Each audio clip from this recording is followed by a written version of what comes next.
Hey, thanks for joining me. I've got something that I'm kind of excited to share. Um, about 2 weeks ago.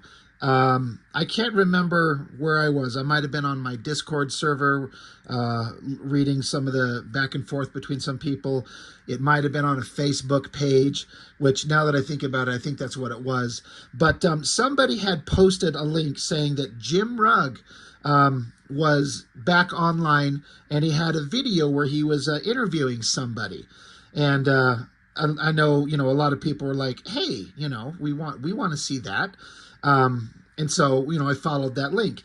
Everyone knows about the Cartoonist Kayfabe channel, or I mean, I say everybody. I mean, there's a large community. Those who know, follow the Kayfabe channel, and everyone kind of knows about the situation that kind of took place. What, a year and a half ago? I'm not going to talk about that. Everyone knows, but everyone misses it. I watch them every day, and it's kind of a bummer that it's not, that we don't get to have that anymore. But Jim Rugg, everyone likes that guy. He seems like a really genuine dude. And he knows about comics. Him and Ed Piskor on the channel would talk about comics and their kind of wealth of knowledge and their experience and just everything. If what those guys did, what they would say, and they introduced us to all kinds of new stuff, and that was one of the coolest things. I personally, I always enjoyed it when they would bust out a old school 90s Image comic or a Wizard magazine and let kind of get to hear their thoughts on this stuff that I liked from my childhood. And but then everything went down with the Kayfabe channel like it did, and they're not making that content anymore. And in the circles that I kind of traverse online, and I see everyone's kind of like wishing that Mr. Jim Rugg could come back and kind of keep talking comics online. And I've never spoken to the man. I can't ever say anything for him, but I would imagine that it's got to be kind of a difficult situation to do. And for somebody to say, "Hey, in case anyone's interested, there's this video over here. There's a website, or rather a YouTube channel called Power Pulp Comics," and over there, I think it was the only video up for the channel at the time. I should have done a double check, but there's Jim Rugg, and he's interviewing a guy about a comic book. I'm like, you know what? I absolutely want to see this. And for those of you who, we watch the Kayfabe channel, they talk about the Kayfabe effect. When they would talk about a comic, especially if it's like an indie book or some kind of new creator you've never heard of, suddenly those books that are out there to find become incredibly hard to find, because the Kayfabe channel brought a lot of eyes to a lot of content that people never knew existed. And there's a lot of those comic reading people like us that want to see this new stuff. And so, the Kayfabe effect, they would call it, the stuff just vanishes. It disappears. And I'd like to say it seems to be that the Kayfabe effect is still strong and is still going. And so why? What are we talking about? Well, in that video, Jim Rugg is interviewing Joshua Stewart. I'm sorry, I'm fairly certain that's who, because this book here that we're looking at, written by James Stewart, illustrated by Joshua Stewart, you see the signature on here. I should have double checked. I'm bad at prepping for these things. I just turn the camera on and I start talking. But he's talking to Joshua Stewart about this comic book that him and his brother made years and years ago. And it says right inside it, in case anybody's wondering, this is copyright. It says right down here, 1984.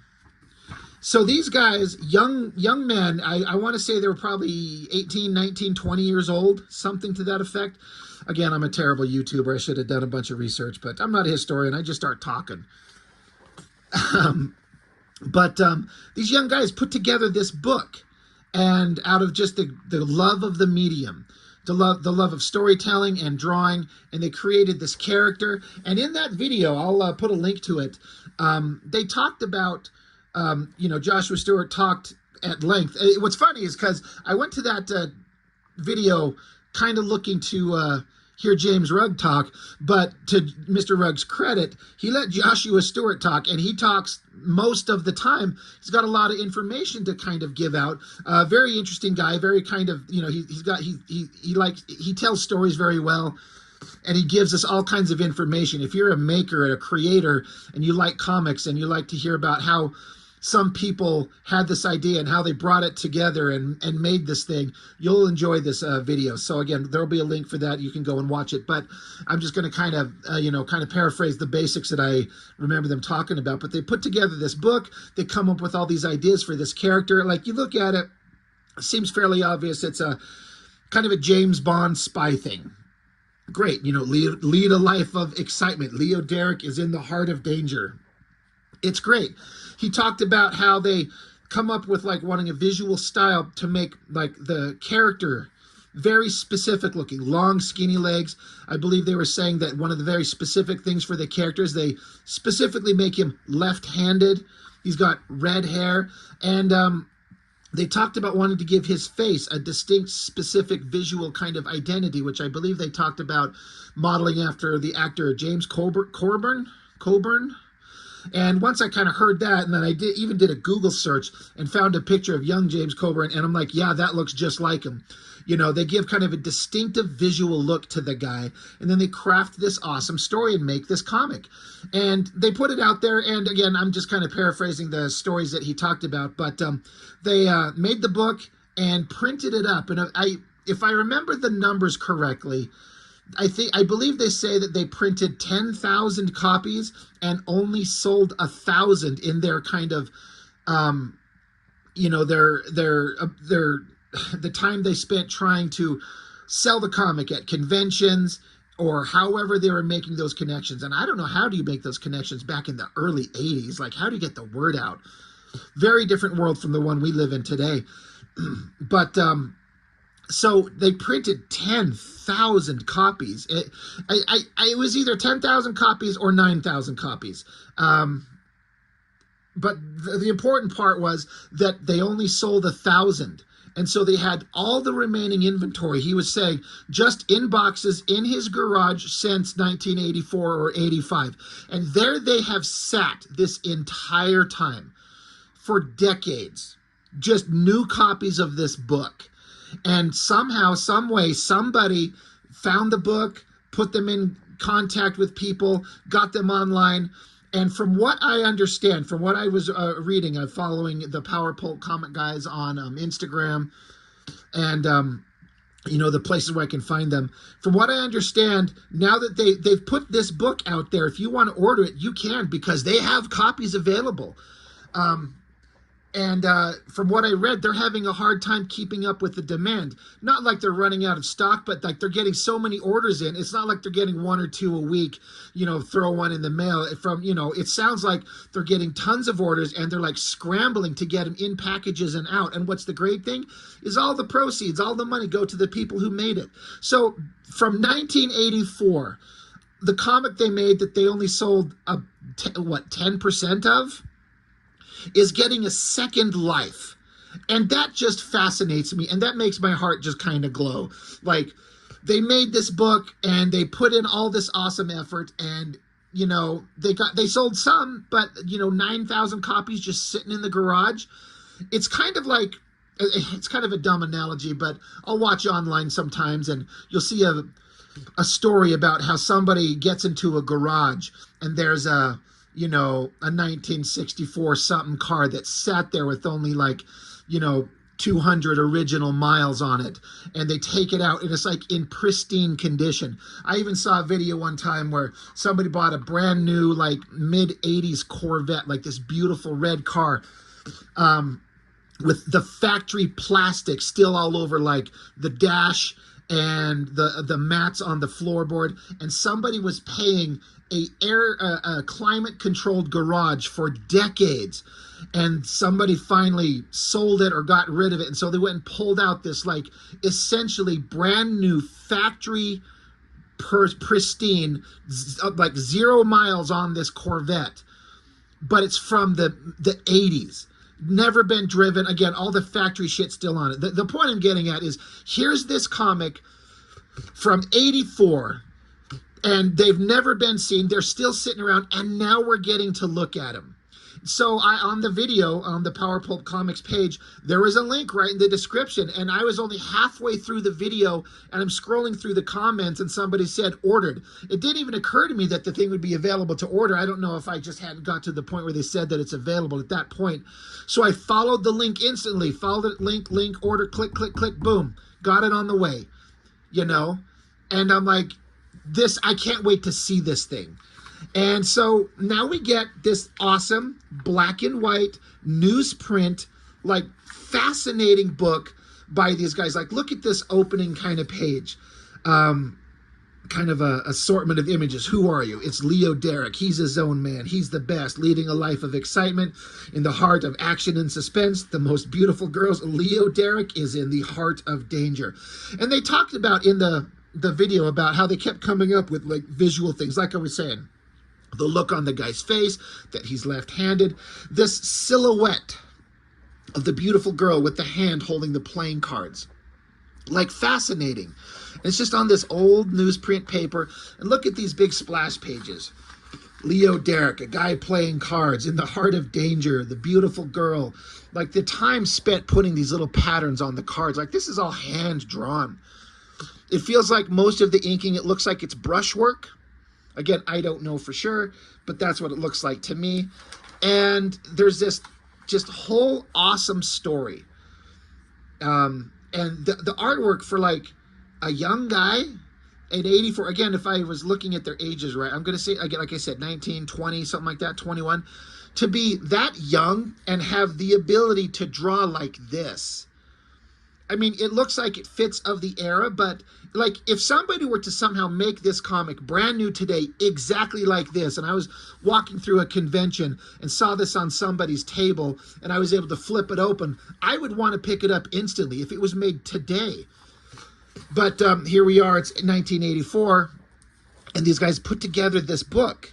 They also talked about, like, you see this panel, how there's this broken line. It was like a method of them coming up with like a scene transition, like going from one location to another. So it's their kind of unique visual language to show that they're going from one scene to another.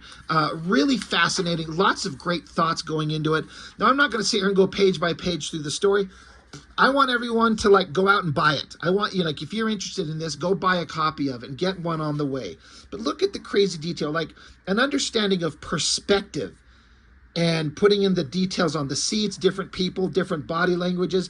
I actually kind of wondered, these two guys right here up front, they look very specific. Like they're just like passengers on the plane, because we're focused on this girl and this goofball guy who's trying to talk her up on the plane. But these two guys look very specific. I wonder if like the artist modeled them after somebody, like if they're supposed to be somebody. I always wonder that type of stuff. When you have to draw a scene of people, sometimes in my head, I'm like, it's hard to just come up with random people. And so I'll just like think of my buddies and my friends that I've known. Like, okay, I've got this guy. He's only 5'2" and he's bald and got a beard. That's the guy in the background. I know another guy. He's 6 foot tall, kind of muscular and got a goatee. He's in the background. It just kind of helps me when I'm drawing to just think of people I know. So I just kind of wonder if that's the same thing, or maybe they're just random characters. But yeah, they're traveling. Look at this great shot of the plane flying in, the city, this island that they're going to. It's a very James Bond story. You know, we're on an adventure. To start out, there's a mysterious murder going on here. Then traveling to an island, there's this girl. We get the awesome silhouette naked girl in a shower shot, Yahoo. And then we're traveling to like a casino or a resort, restaurant, hotel. You got a guy holding a glass, and kind of all the regular, like, the story basically has kind of very familiar things, but it's kind of how you present it that makes it unique. You know, this girl's getting kind of roughed up by some jackass, and we got the title character here. He shows up and kind of rescues the girl from the jerk-off, and he introduces himself. My name is Leo Derek. So it's just so fascinating to me, like I was saying, to think that this thing was sitting in the man's garage since 84 or 85. Like 3 decades? Just years of just sitting there. I bet they probably thought that they would never, ever move a copy of these again, and like maybe they'll have to hand them off to their kids or grandkids and see what they would do with them. It's hard to say. I can't help but wonder what they thought that they were going to be able to do with these. But however that situation come up, however this information got out there, and then he gets on a video with Jim Rugg, who gives the artist the opportunity to talk about the history, how they made it, why they made it, and then make it available. And then it's all about, like, the book is like, all the money's going to you, creators, and they have the means to get it in front of people's eyes. And you get someone like Jim Rugg, like, all somebody had to do to me was say, Jim Rugg has got a video up where he's interviewing a creator. I'm like, sold. I want to see instantly. I went there to see Jim Rugg, but I ended up with an awesome comic in my hands, and it makes me happy to know that I'm, like, able to, like, support a creator, even if it's, like, decades late. You know, it's just neat to get, and this artifact, this thing that's been sitting around unseen forever, and to know that it's getting out there in front of people's eyes now. What a great shot on this boat. You know, really well done. Like, all the backgrounds, the overhead perspectives, like, again, the guy knows how to draw. Like, holy shit. Great lighting, folds in the cloth, different body types, full backgrounds, very clear storytelling. Like, you're never lost. You're never like, wait, what? Who's what? And where's what? And what's going on? It's like this guy could have and should have had a career. I believe he's a musician. But, like, this guy could have been and should have been drawing comics professionally. Like, I don't think that anyone would disagree that this isn't some of, like, the strongest work you could see, especially for someone so young. It's just so fascinating. So, I guess I don't know what else to say about it. I'm just kind of flipping through these pages real quick. There was a couple of scenes in here I kind of wanted to show. Great shot on the gun. Looks awesome. When they get to kind of some of the action scenes towards the end of the book. God, I got my finger taped up because I sliced it on a piece of glass at work today. And so I put a Band-Aid on, but then I have to wrap it in black electrical tape to hold the Band-Aid on because I work with my hands a lot. And I just didn't even think to take it off before I started recording. So, again, great backgrounds. The low angle on the car, and then the backgrounds with the buildings and the palm trees, the glowing Ritz signs, like you can almost feel like the neon glowing light in the dark. Great vehicles, car chases. Cars are so hard to draw. Car chases are hard to draw. It's so frustrating, and to see these guys pulling it off. Love all the details on, like, this hotel room, this elevated shot, the bed, the pattern on, like, the comforter, got a jacket, suitcases, the end table, a lamp, all this basic information visually. It's all there. I've said before, drawing people kissing is hard, intertwining those two faces at different angles. Tricky stuff, but just I wonder, and again, I say this often about when I look at these books, I wonder if these guys have all the original art. Do they still have this tucked away somewhere? I bet that they could probably, you know, now that this book gets out there and in front of people's eyes, they might even have, like, an opportunity to sell original artwork and make even more money. Great shot of underwater there. Got some fishies. Just a fascinating story. Kind of like a basic, like, 6-panel page grid layout. It all works so well. Hot girls, Yahoo. More car chases. I mean, these guys are, like, they're not holding back. Whatever the scene calls for, they're not going to shy away from it. Like, it's hard to draw backgrounds, so let's put them in a snowy mountain or a concrete wall, you know, or the building that's just nothing but concrete walls. They're drawing it all, and then like very specific car designs. Like, it's I'm gonna lose some credits here by trying to, like, I know that car design, but I can't. Is it like I'm not even gonna say. I don't know. I know that I've seen the car design before, but I can't exactly say what it is. Look at this car going over the railing down to the ground, and then the awesome, like, lettering. All the lettering is different kind of fonts to enhance the sound effect. Giant explosion. Just fantastic stuff. Making out again. And it's a big book. Like, we're getting close to the end here, but this thing ends up at over 100 pages. Like, how awesome is that? Oh, great action, great motion. Another, this elevated shot, overhead, looking down and drawing all this detail in the environment. The big final act at the end of the book.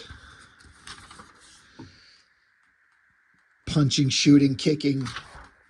Really good stuff. So we're just about at the end of it.